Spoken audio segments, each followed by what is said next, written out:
The heart of every man craves a great adventure, but life doesn't usually feel that way. Jesus speaks of narrow gates and wide roads, but the masculine journey is filled with many twists and turns. So how do we keep from losing heart while trying to find the good way when life feels more like a losing battle than something worth dying for? Grab your gear and come on a quest with your band of brothers who will serve as the guides in what we call the masculine journey. The masculine journey starts here now. Welcome to the Masculine Journey. We are very glad to have you with us today. It's an exciting day. We got a room full. I don't know that if you guys could just see this room, you would shut off your computer. That's all I'm saying. We definitely were made for radio. Only speaking for myself and the people in the room. You mean they'd shut off their radio, Sam? You lost me there for a minute. Well, maybe they're listening on their computer. Well, no, I saw the other day where the Christian car guy was going to be live broadcast over Facebook, right? There you go. Right, so a computer, Oh, I get it. Yeah, so if they could see it. Yeah, it's a streamer thing. Yeah, it's a streaming thing. Sorry if I lost you. It's your fault you didn't get it. It is my fault. Yeah. It was perfectly clear in my head. You just need to join me sometime. Move forward, okay? We'll just keep moving forward. So, keeping moving forward, we're going to continue to talk about, what do we call in this series? Devil's Toolbox. The Devil's Toolbox. Yeah, we keep saying Satan's Toolbox, the Devil's same Toolbox. kind of guy. It's the same guy, really. But we've been calling this series the Devil's Toolbox, and like a lot of them, we didn't intend to make a series. We didn't know he had this many tools. We didn't, and we just kept uncovering them. And honestly, it's as we live our life. You know, God reveals some things to us, and we say, okay, well, let's share that, and that's really where a lot of it comes from. And in this last three episodes, or last three shows that we've done, was the first one was blaming God. Right, and then what was the second one, Robbie? Blaming ourselves. That's right. It was blaming ourselves. I had to think about it for a minute. You're right. And then Andy, what is this week's topic? Blaming others. Blaming others, and sometimes we're much better at two of those than we are the third, and it just kind of depends on which way you land on which of the two you're better at. So we talked a little bit about that, but we want to set this up with a clip. And Harold, this was your clip. This was the one that you picked for this topic, so why don't you set it up for us? Well, if you ever have a need to make excuses and blame other people, you can go to the Blues Brothers and look at Jake in the Tunnel, and you can learn how to make excuses and blame others from a pro. Now, is this a girlfriend that he's talking to? It's the one he left at the altar. Oh, there we go. So let's listen to what Jake does. Oh, please don't kill us. Please don't kill us. You know I love you, baby. I wouldn't leave you. It wasn't my fault. You miserable slug. You think you can talk your way out of this? You betrayed me. No, I didn't. Honest. I ran out of gas. I had a flat tire. I didn't have enough money for cab fare. My tux didn't come back from the cleaners. An old friend came in from out of town. Someone stole my car. There was an earthquake. A terrible flood. Locust. It wasn't my fault, I swear to God. Did he say locust? Locust, yeah. He was on a roll. Biblical proportions. Yeah, that wasn't really blaming others, but it was blaming anyone but me, right? Well, she was blaming him, and he was trying to, point out that it wasn't his fault. And if you've been blamed, you've been on the other end of that. It's painful. Now, was that Carrie Fisher? Yes, it was. Like yeah, shortly after this, should have heard a lot of gunfire, and you don't mess with Princess Leia. Yeah. Actually, the next scene, he gives her that look with his eyes that only Jake could do, and she goes, "Oh," and she kisses him, and he drops her on the ground and says, "Let's go," because they're on a mission from God. Yeah, I have to go back and watch it. Apparently, I do too. So blaming others, it seems somewhat natural, right? Because people do hurt us. People do wrong us in some ways, right? You have broken people, wounded people that are wounding other people, and that's a story of life. I think it's the second oldest trick in the book. Because if you think back to Adam and Eve, that was the original trick. Yeah, Harold, you were there. there. The second one was, you might remember Adam was like, this woman that you that you gave me. That you gave me. That's true. Yeah. There was the blame right there. And I do wonder, when we get to see the instant replay, I hope we do. Was Satan working on Adam that whole time? You wouldn't be in this position with this fig leaf, buddy, if you hadn't listened to that woman.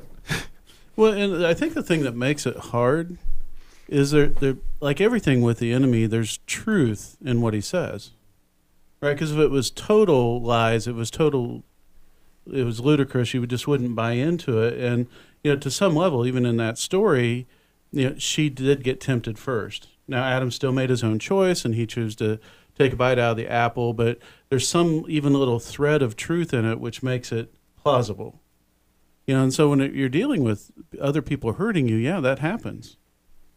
But it's what you do with that, and how far do you go? I'm going to go to another clip from an animated movie called Meet the Robinsons. And in this clip, you have a older version of a younger guy. Well, it's an older version and a younger version of the same person.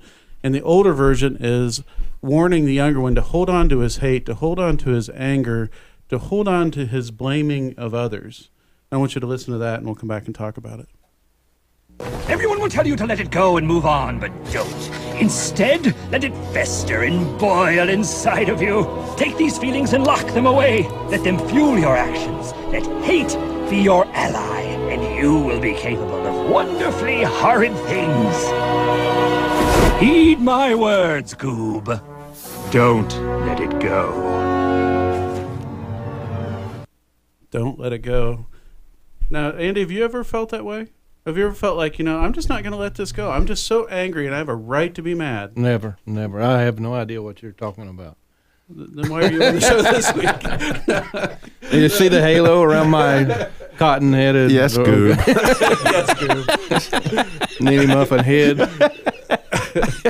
Yeah, absolutely.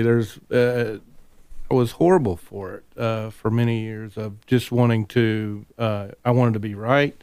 And I wanted to blame others whenever they did something that offended me. But, as we go back and look at it over time, we're most like the enemy that we try to get away from and not be like. But he is called the accuser of the brethren, and that's what we become, as accuser of the people that are closest to us and love us. And we don't want to let it go because we want to hold them accountable for whatever they did to wrong us. Yeah, and there's this fine line of, holding accountable and then refusing to let go, right? Jim, you had something you wanted to say? Well, I was thinking, and I guess it was visible. One of the biggest issues I see in counseling is exactly this. It's, I'm right. He or she did wrong. If we can fix the other person, everything will be fine.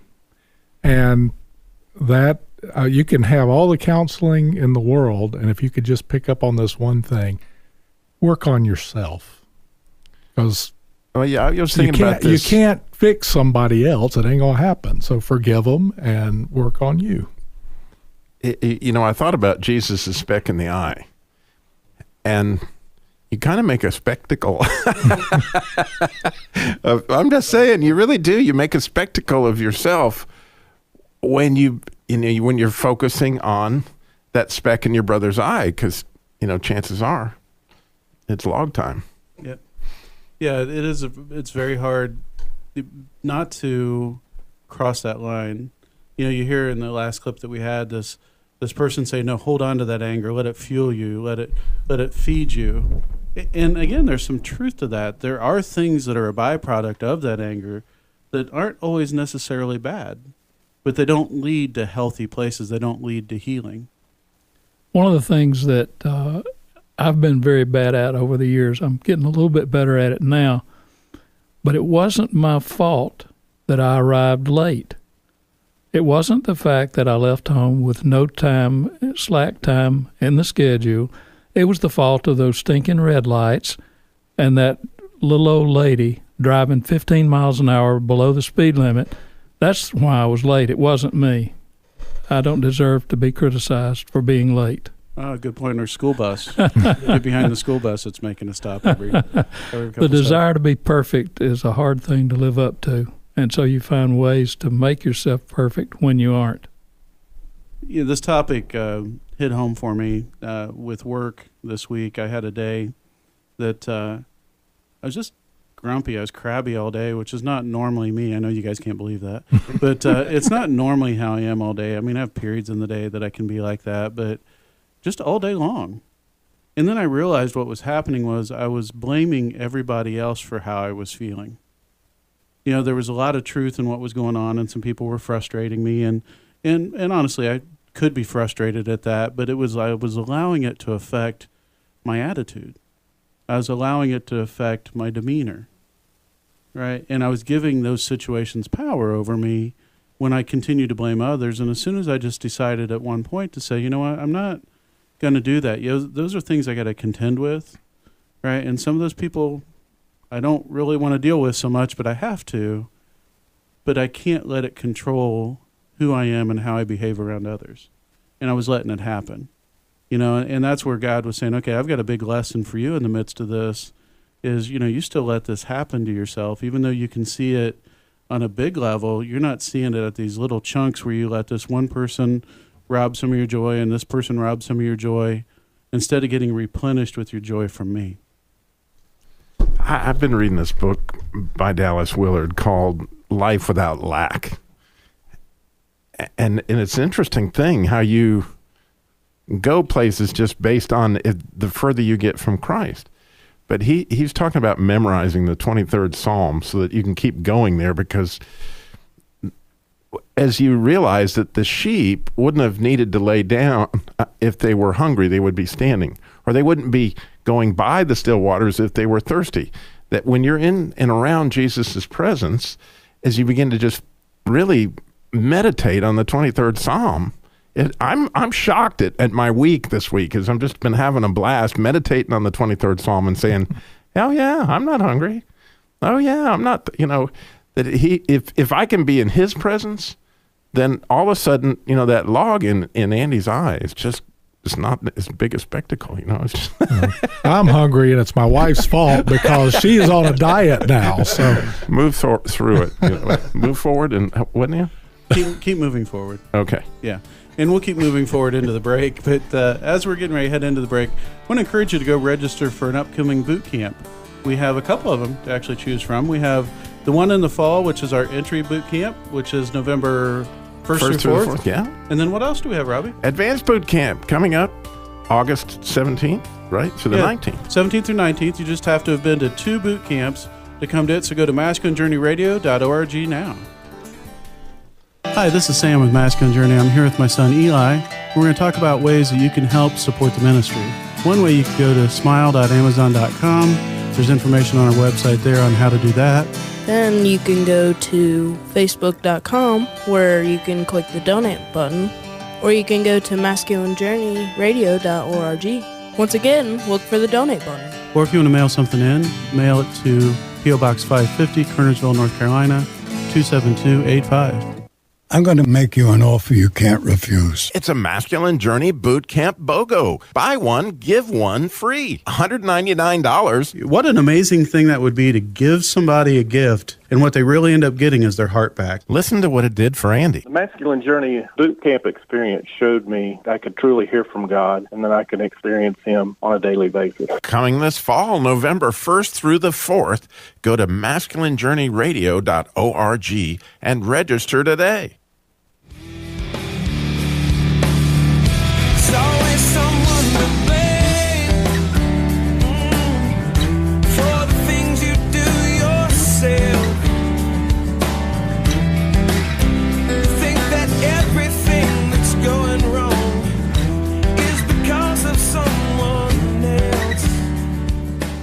Welcome back to the Masculine Journey. We were talking about blaming others. And Robbie, what group was that? Do you know? 2 doors down? Andy, you picked 3, man. 3 doors down. Yeah. Robbie kept asking what 3 doors down was. Well, he told me the song was 3 doors down. I said, what does it have to do with doors? Yeah, but Andy, you chose that bumper back in. So talk a little bit about it. Well, I couldn't really find anything that really sounded good for blaming others. You could there's tons of songs out there on blame, and a lot of them is blaming on me or blaming on the rain or blaming on all kinds of stuff. But that particular one, I just found those lyrics looking for it, and I always like Three Doors Down, and it just was perfect for the topic. So, did they come out of the group The Doors? And they not at all. No, they lived 3 doors down from them. That's what it was. This is about 30 or 40 years later. Go back to the 60s, man. Yeah, there's several people that were lost on that clip, although I knew who the band was. So, anyway. That's newbies, right? Yeah, the newbies. But no, that was a good clip. Thank you. I want to kind of go back to where we left off with our last clip for a moment and go back to Meet the Robinsons. And what happens here is you have Goob, who is the young kid who is being talked to Mike Gubenstein, I think his name is, the older one. And in it, he's telling him to keep blaming his roommate for what happened to him in his life, that he never got adopted. They were in an orphanage together, and he missed catching the game-winning ball, and that's why his life got derailed. And where we pick up is in a conversation with the older Goob and the younger Cornelius, they call him Lewis, and he's explaining to him about why his life is all Lewis's fault. It wasn't my fault. It was yours. If you hadn't kept me up all night working on your stupid project, then I wouldn't have missed the catch. So I devised a brilliant plan to get my revenge. Look, I'm sorry your life turned out so bad, but don't blame me. You messed it up yourself. You just focused on the bad stuff when all you had to do was let go of the past and keep moving forward. Let's see. Take responsibility for my own life or blame you. Ding, ding, ding, ding, ding. Blame you wins hands down. That's so true. It's almost not funny. That's what makes it so funny, though, because we all kind of get there at some point. Jim, you talked about having done counseling with people over the years, but isn't that the point where they just kind of stay, as you talked about a few minutes ago? Well, I loved what he was doing in that, is that he was hearing his own voice saying these things that he needed to hear. And the blaming others is a game we all play. But when you can get that light bulb on to say, oh, well, I had this decision. And another key point in that is absolutely true and serious is holding on to the past. Mm-hmm. If you can't let go of what someone's done in the past to hurt you, they may or may not be in your life, but the only one that hurts is you. Yeah, when you keep holding on to whatever that anchor is that the enemy gets you to hold on to, whether that's blaming God, whether that's inappropriately blaming yourself or blaming others, it doesn't allow you to move forward, to step into a place of healing and to step into life that God's calling you to. And so it makes it very hard to say, okay, but how can I let that go? Because it is hard to let go of some of that stuff. I know each of you, a little bit of your story, and we've all had opportunities in our life to stay at that place of blaming others, haven't we, Robbie? Yeah, and that's why the Isaiah 61, he came to set the captives free.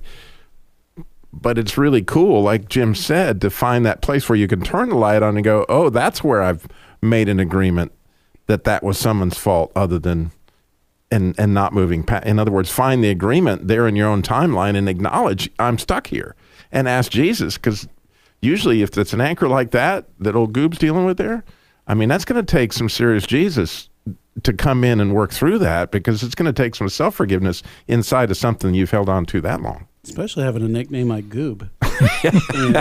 That's just kind of brutal in its own self.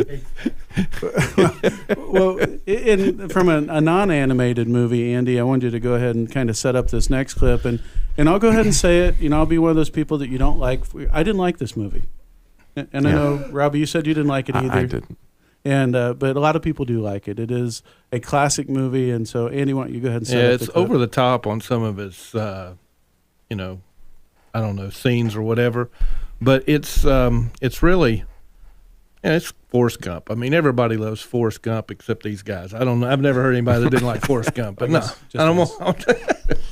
But It does have some really teachable moments in it, and I think this one is classic, and it really has to do with Forrest and really Lieutenant Dan and how he has blamed Forrest, and just kind of how it turns out. And what I like about it is there's a spin on this too of, in the scene you won't see the full deliverance or redemption, victory, or whatever. You see that later on in the film, but you see the beginning of it, and I love Forrest's response to the whole response. Now, if someone hadn't seen the movie, what had happened was Forrest saved him on the battlefield, right? Yeah, go ahead. I didn't fully set it up. Yeah, absolutely. Forrest had saved Lieutenant Dan on the battlefield, and they were together in a barracks or whatever, and Lieutenant Dan lost his legs and he couldn't walk, and he's blaming Forrest for that. So.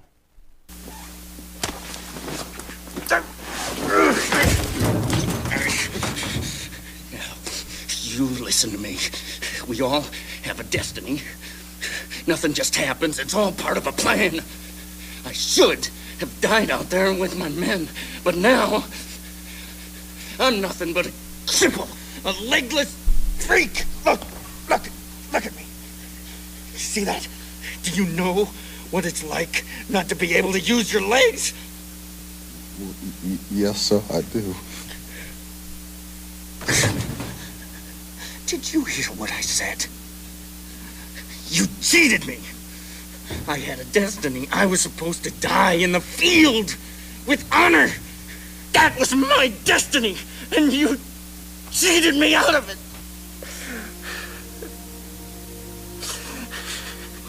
You understand what I'm saying, Gump? This wasn't supposed to happen. Not to me. I had a destiny. I was Lieutenant Dan Taylor. You still Lieutenant Dan.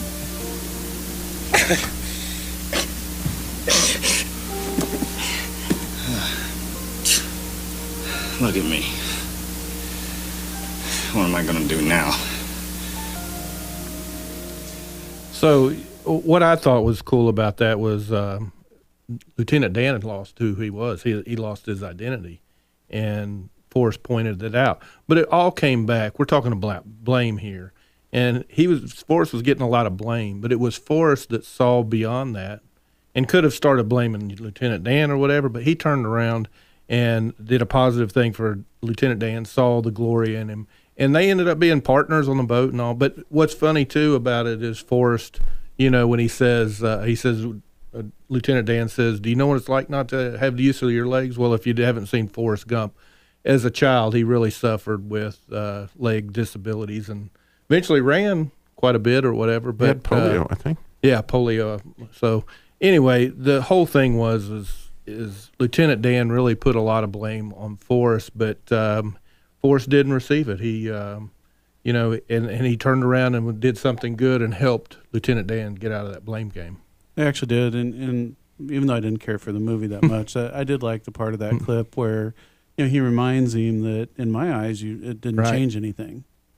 Right? Yeah, in your eyes, you felt like you should have died on the battlefield like your dad and your grandfather and the people before you, and you had this destiny, but maybe your destiny was something different. Right. And he did give him some hope in that.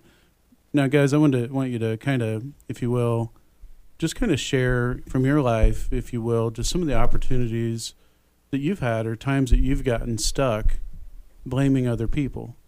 I'll jump in there first is, having gone through a divorce. It makes it very easy to put a lot of blame on that other person.